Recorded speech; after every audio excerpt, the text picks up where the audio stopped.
Have you ever stopped to think about who you really are? Have you ever wondered if everything you know about your life, your family, your name is real? For most of us, these questions seem absurd because we are born, raised, and live with the certainty that we know our own story.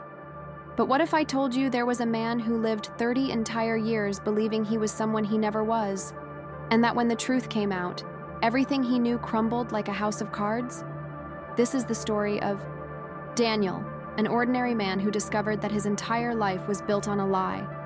And get ready, because what you're about to hear will shake every fiber of your heart.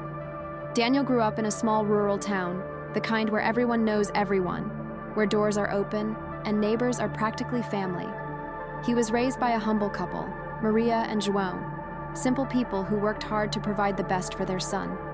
Daniel was always a sweet boy, with an easy smile, the kind that lights up any room. He had a happy childhood, or at least that's what it seemed. He played in the street with friends, helped his mother around the house, and accompanied his father to the farm on weekends. It was a simple life, but full of love. Or at least that's what Daniel believed.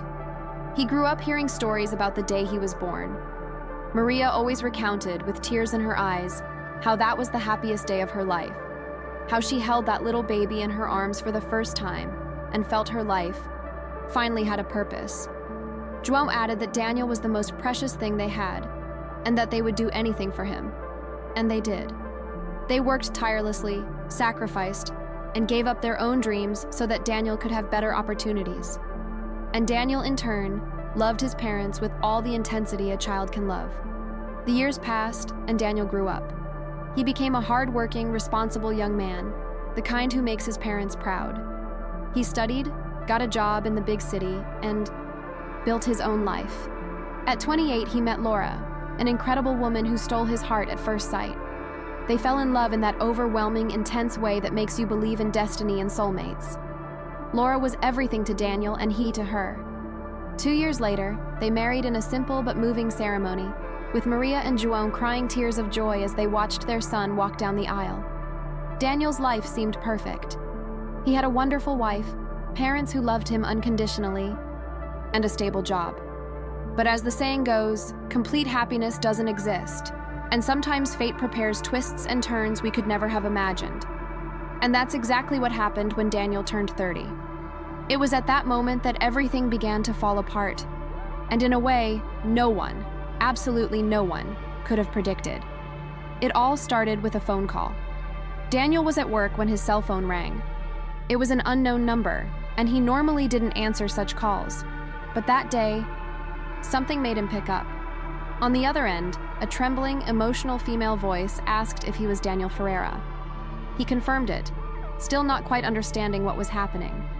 The woman took a deep breath and said something that made the ground disappear beneath his feet. "My name is Helena, and I believe you are my son." Daniel felt his blood run cold. It didn't make any sense. He had parents, a family, a history. How could this woman be claiming to be his mother?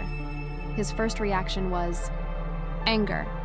He thought it was some kind of scam, some malicious person trying to take advantage of him somehow. He told the woman she was mistaken, that he had a mother, and that he didn't want to receive those kinds of calls anymore. He hung up the phone, his hands shaking and his heart racing. But Helena didn't give up. She called again and again and again, and with each call, she begged Daniel to just listen, to just give her a chance to explain. She said she had proof, that she had documents, that she had a story to tell that would change everything. Daniel was confused, distressed. He told Laura about the calls, and she, ever wise and thoughtful, suggested he at least listen to what the woman had to say. After all, if it was all lies, there was no harm in finding out. And if it was true, well, if it was true, Daniel needed to know. So, one Saturday afternoon, Daniel agreed to meet Helena at a cafe downtown. He arrived early, anxious, his stomach churning. When Helena appeared, he sensed something strange. She was a woman in her early 50s, elegant, with eyes filled with profound sadness. And when she looked at him, her eyes filled with tears. She sat across from him and began to tell a story that sounded like something out of a movie, but was absolutely real. Helena recounted that 30 years ago, she had given birth to a beautiful, healthy baby in a maternity hospital in the capital. She was young, only 22, but beaming with happiness. Her husband, Ricardo, was equally ecstatic. They had been trying to have a child for years, and finally, their dream had come true. But their joy lasted only a few hours. The morning after the birth, a nurse entered Helena's room and said she needed to take the baby for some routine checkups. Helena, still weak and drowsy, agreed, unsuspectingly, but the baby never returned. Hours passed. Helena grew desperate, asking everyone she passed about her son. The answers were vague and confusing. They said he was under observation and would be brought back soon. But when Ricardo went to the nursery to demand answers, he discovered something devastating. The baby there, identified with their name, was not their son. He was a different child, with completely different characteristics. And worse, this child was sick, very sick. Chaos ensued in the maternity ward. Investigations were launched, staff were questioned, but no one could explain what had happened. How could a healthy baby simply disappear and be replaced by another? The police were called, but with the disorganized health system at the time, confusing records, and a lack of technology, it was impossible to trace what really happened. Helena and Ricardo stayed with the sick baby, not knowing what else to do. They loved him, raised him as their own son, but they never forgot the baby stolen from them. They never stopped searching. For 3 decades, Helena hired private investigators, combed hospital records, and tried everything. And then, recently, with advances in technology and DNA databases, she finally got a lead. The baby born that day, at the same time as her son, was registered under a different name in a different city, and that baby was Daniel. As Helena told this story, tears streamed down her face. Daniel was in absolute shock. This couldn't be true. It couldn't. But Helena had documents, photos from the day of the birth, medical records. She begged Daniel to take a DNA test just to be sure. And Daniel, heartbroken into 1,000 pieces, agreed. The 2 weeks of waiting for the results were the longest of Daniel's life. He couldn't sleep, couldn't eat. He looked at Mary and John and felt a mixture of love and confusion. Could they have done something like this? Could they have stolen a baby? Or had they been deceived too? He couldn't believe that the parents who raised him with so much love could have participated in something so horrible. But doubts consumed him. When the test results arrived, Daniel was with Laura by his side. He opened the envelope with trembling hands. And there it was, in black letters on white paper, 99.9% compatibility. Helena was his biological mother. Daniel broke down. He cried like he had never cried in his life. His entire identity, everything he believed himself to be, had been a lie. Who was he, after all? Was he Daniel Ferreira, son of Maria and João? Or was he Gabriel Almeida, son of Helena and Ricardo? Laura hugged him, tightly, trying to calm him, but no words could ease the pain. Daniel needed answers. He needed to understand how this had happened, and the person who could explain it was Maria. Heartbroken, he went to his parents' house. He arrived with the test results in his hand and his eyes red from crying. Maria was in the kitchen, preparing dinner, as she had done for 30 years. When she saw her son in such a state, she dropped everything and ran to him, asking what had happened. Daniel showed her the paper. And in that moment, Maria's face changed completely. The color drained, her eyes widened, and she fell to her knees on the floor, sobbing uncontrollably. João, who was in the living room, came running when he heard his wife crying. And that was when the truth, the complete and devastating truth, came out.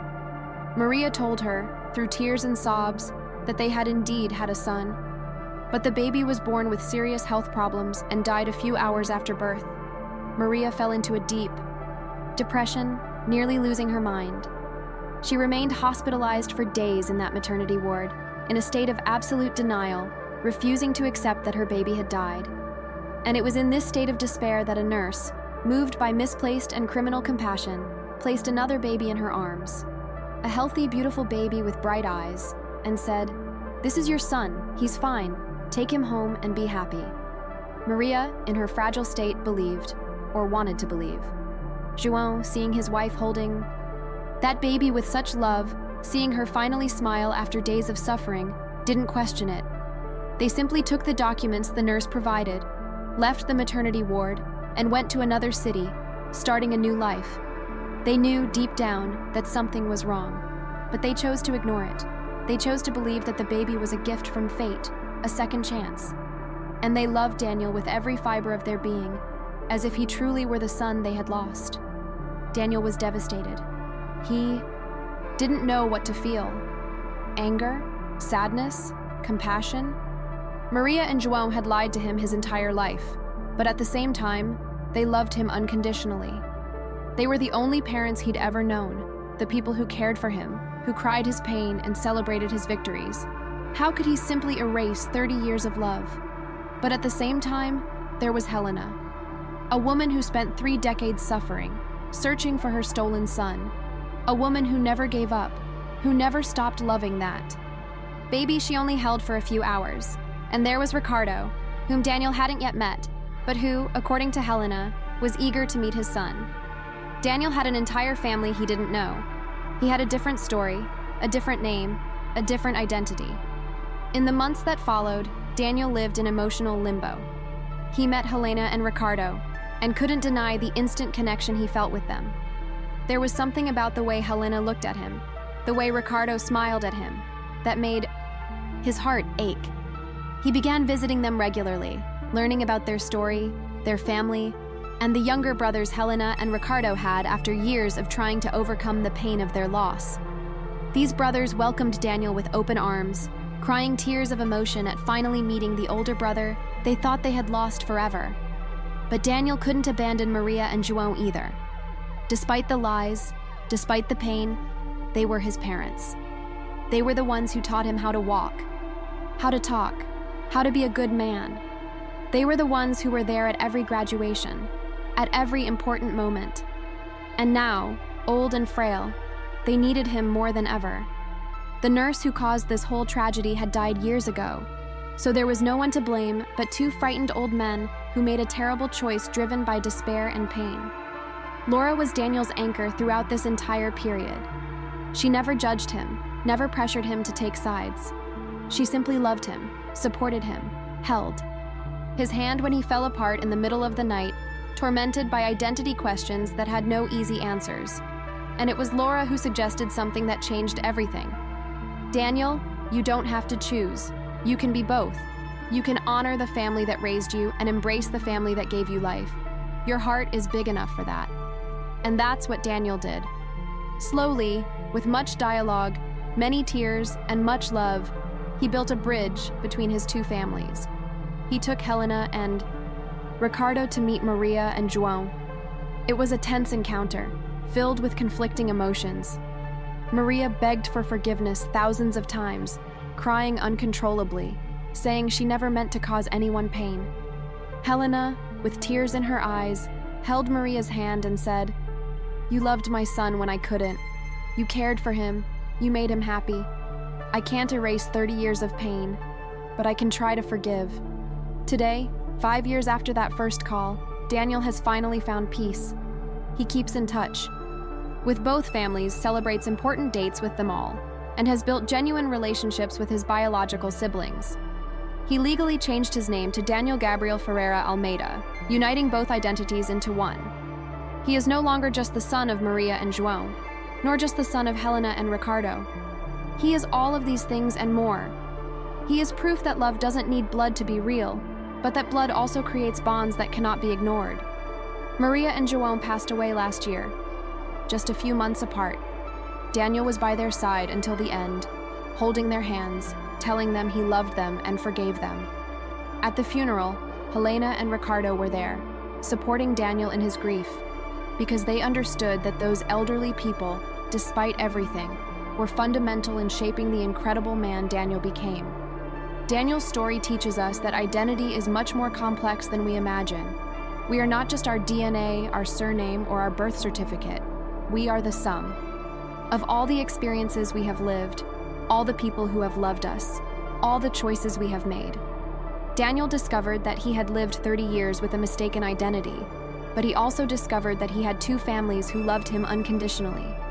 He lost the certainty of who he was, but gained a much deeper understanding of what it means to be human. And you? Can you imagine discovering something like this about your own life? Can you imagine the strength it takes to forgive, to love, even when all seems lost, to build bridges where only ruins existed?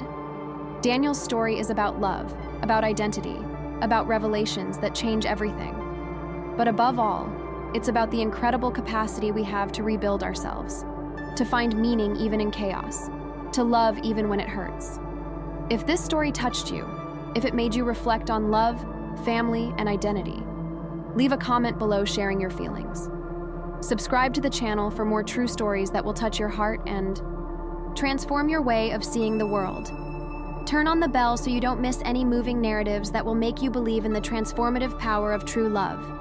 Because here, on this channel, we believe that every story deserves to be told, every feeling deserves to be validated, and every heart deserves to find its place in the world. Until the next story that will make you cry, smile, and believe in love again.